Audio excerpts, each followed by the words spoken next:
Good morning বন্ধুরা, সকাল সকাল শুরু করলাম ব্লগটা। আজকে কি বার? আজকে মঙ্গলবার।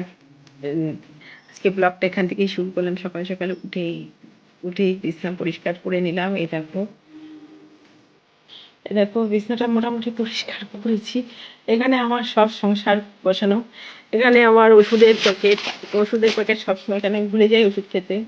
এই চার্জার, ফোনের চার্জার, ফোন, জলের বোতল, আর আমার রোজকার লিখে রাখা ডায়েরি সবই রয়েছে। বিছানাটা পরিষ্কার এখনো হয়নি, শুধু বিছানাটা করা হয়েছে। তা তোমাদেরকে দেখিয়ে দিচ্ছে আমার রোজের সংসার।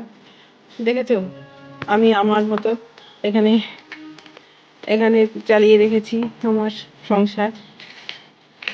এই সারাদিন এই ফোন এখানে বসে থাকে, ফোনের মতো ফোন পড়ে থাকে, ফোনের চার্জার। আমি থাকি রান্নাঘরে। আর ওদিকে দেখো জামা কাপড় সব এই যে কেচে কেচে, কেউ একটি কাজ করবে না, সব জামা কাপড় ছাদের থেকে নিয়ে এসে এখানে ফেলে দেবে। এগুলো এখন ভাঁজ করতে হবে। ওদিকে আবার সকালে উঠেই আমি এক প্রবস্ত কাঁচা ভিজিয়ে কেচে দিয়েছি। এখন সেগুলোকে বের করতে হবে। এই যে জামা কাপড় জামা কাপড় কাঁচা হয়ে গেছে, এগুলোকে এখন ছাদে নিতে হবে। সকালে উঠেই আগে আমি জামা কাপড়ের গুলো কেচে নিলাম, কারণ পরে বেলা হয়ে যায়, তখন আর পেরে উঠি না, এদিক করবো না ওদিক করবো এই চলে। তাহলে এগুলো মেলে আসি, তারপরে আসি আবার। দেখো বন্ধুরা, একদিকে জামা কাপড় মেলে আসলাম, আবার একদিকে জামা কাপড় তুলে নিয়ে আসলাম। কালকে যেগুলো মেলে দিয়েছিলাম ওগুলো দড়িতে রেখেছিলাম, সেগুলোকে এখন সকালে রোদে দিয়ে সেগুলোকে একটু গরম করে নিয়ে আসলাম। এখন এগুলো ভাঁজ করতে হবে। গিয়ে সংসারে সবই করতে হয়, জানো তো, আমার কোনো রেস্ট নেই, সারাদিন চলছে আমার কাজ।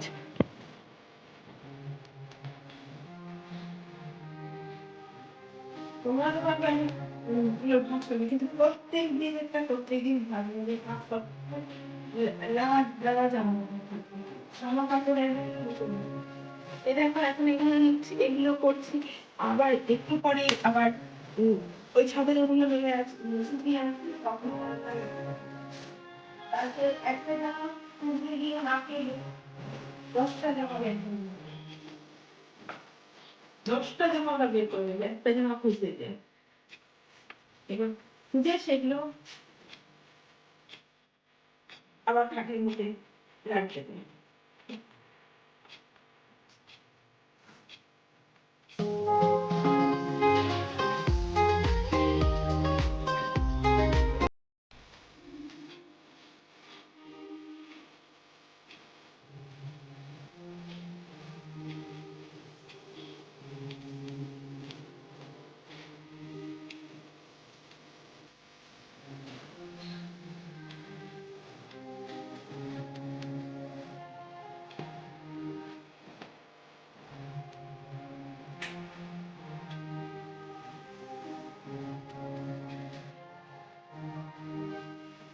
এই জামাটাকে কোথা থেকে লাগিয়ে এই জামাটাকে ছাড়বে না, ঠিক আছে?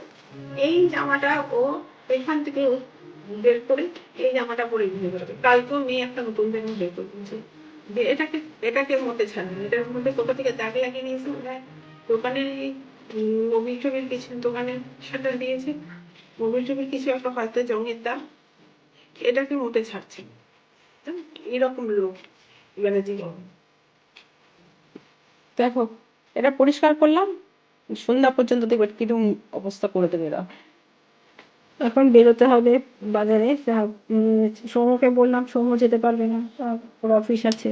তো আমি তো ফ্রি মানুষ না, ওই জন্য আমি তৈরি হয়ে বেরিয়ে পড়লাম। যেহেতু কেনাকাটি সব কিছুই আমি বিরাটটি থেকে করি, ওই জন্য আর নিউ ব্যারাকপুর থেকে কিছু না কিনে সোজা চলে গেলাম বিরাটিতে। ট্রেন ধরে স্টেশনে যেতেই ট্রেন পেলাম, ট্রেনে করে বিরাটি চলে গেলাম। বিরাটি যাওয়া মানে কি, যে ওর সঙ্গে একটু দেখা হয়ে যাবে, তাই চলে গেলাম যে ওর কাছে। যেহেতু ইউটিউব নিয়ে ব্যস্ত থাকি, সেজন্য বিরাটিতেও এখন কম যাওয়া হয়, দোকানেও কম বসা হয়। বিরাটির মানুষজন অনেকদিন পরে দেখে সবাই ডেকে ডেকে কথা বলছে, যে অনেকদিন পরে দেখলাম। এইসব কথা বলতে বলতে যেতে যেতেই প্রচুর দেরি হয়ে গেল। কি করবো, সবার সঙ্গে তো কথা বলতে হয়, যাদের সঙ্গে 25টা বছর কাটিয়েছি তাদের সঙ্গে অ্যাভয়েড করে কি করে যাই। তাই তাদের সঙ্গে কথা বলে মেয়ে বন্ধুর মা আর বৌরা সবার সঙ্গে কথা টথা বলেই ছুটলাম দোকানে। দোকানে তো দেখা করতে হবে। আমার দোকানে চলে এসেছি, দেখো দোকানে ব্যস্ত এখন। দোকানে সরস্বতী পুজোর বেচা কেনাতে ব্যানার্জিবাবু ব্যস্ত। ব্যানার্জিগুলো প্রায় আমার কিছু কিনে এবার বাড়ির দিকে রওনা দেবো। এবার বাড়ির দিকে রওনা দিতে গিয়ে ছেলের দিকে আমার বরের সঙ্গে দেখা, তার সঙ্গে কথা বলে তিনি আবার আমাকে বন্ধু বলে ডাকেন। একটু বাজেট করলাম, একটু মাছ নিলাম, মাছ নিয়ে বাড়ি আসবো, এসে রান্না করবো। ছেলের ভিকে মার হাজবেন্ড যখনই দেখা হবে তখনই রাস্তায় দেখা হলে বন্ধু বলে ডাক দেবে, আর তাই ওনাকে বন্ধু বলে ডাকি। তাই এদিকে এবার দেখো ওনার সঙ্গে কথা বলে চলে আসলাম, এসে দেখো বাড়ির দিকে যাচ্ছি। রাস্তায় বিরাটি বলে নিউইয়র্কপুর বলে সব জায়গায় শুধু সরস্বতী ঠাকুর আর সরস্বতী ঠাকুর। দেখো সব দিকে কত সুন্দর করে সরস্বতী ঠাকুর বিক্রি হচ্ছে। এখন বাড়িতে আর পূজা আচ্ছা হয় না, ছেলে মেয়ে পড়াশোনা বন্ধ হয়ে যাওয়ার পরে সরস্বতী পুজো বন্ধ হয়ে গেছে। আসলে কি বলা হয়েছে না, সৌমকে তুমি পুজো করবে, ওই ভয়ে সৌমুখ তুমি বন্ধ করে দিয়েছে। ও পুজো করতে ভীষণ ভয় পায় যে যদি ওর ভুল হয় কিছু, সেই জন্য এখন পুজো বন্ধ বাড়িতে।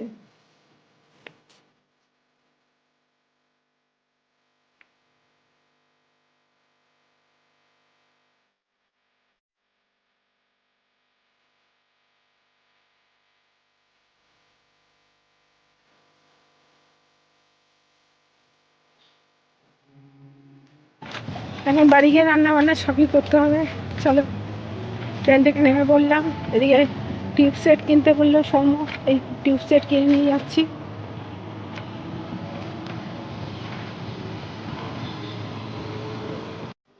নিউইয়র্কপুর এসে দেখি ওই আমাদের জীবন থাকি সেপারেও দেখো কীভাবে সরস্বতী ঠাকুর বিক্রি হচ্ছে। এবার এখান থেকে টোটো করে এখন বাড়ি যাব। বাড়ি গিয়ে আবার রান্না বসাতে হবে, অনেক কাজ আছে। কি সব সকালে তো সব কাজ ফেলে দিয়ে বেরিয়ে গেছিলাম, সেগুলো এখন পূর্ণ করতে হবে। ততক্ষণে তো সেটাই হতে ব্যাপার। দেখতে থাকো, সঙ্গে থাকো।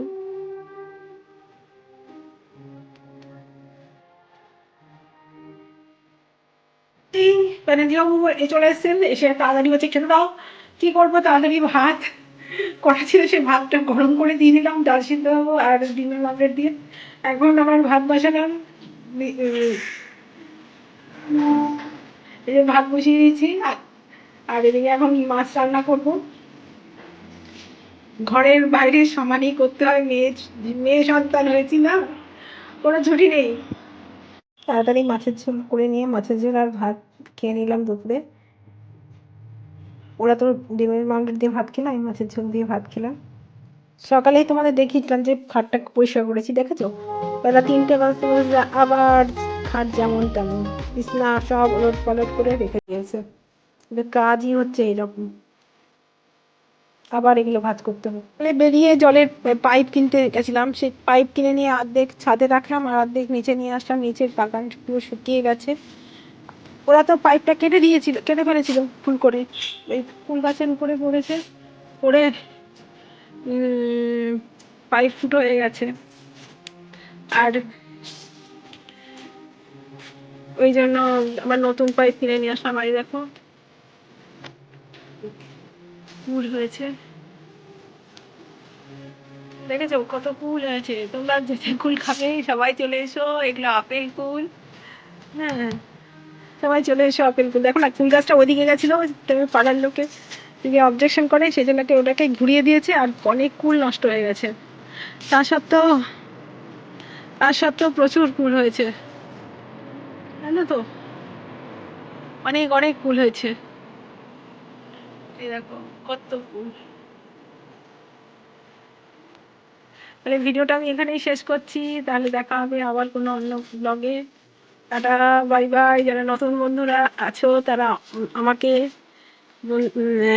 বন্ধু করে নিও, আর বেল নোটিফিকেশনটা অন করে রেখো, যাতে আমি ভিডিও ছাড়লেই তোমাদের কাছে নোটিফিকেশান চলে যায়।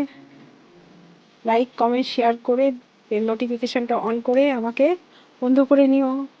টাটা, বাই বাই, আবার দেখা হবে অন্য কোনো ব্লগে।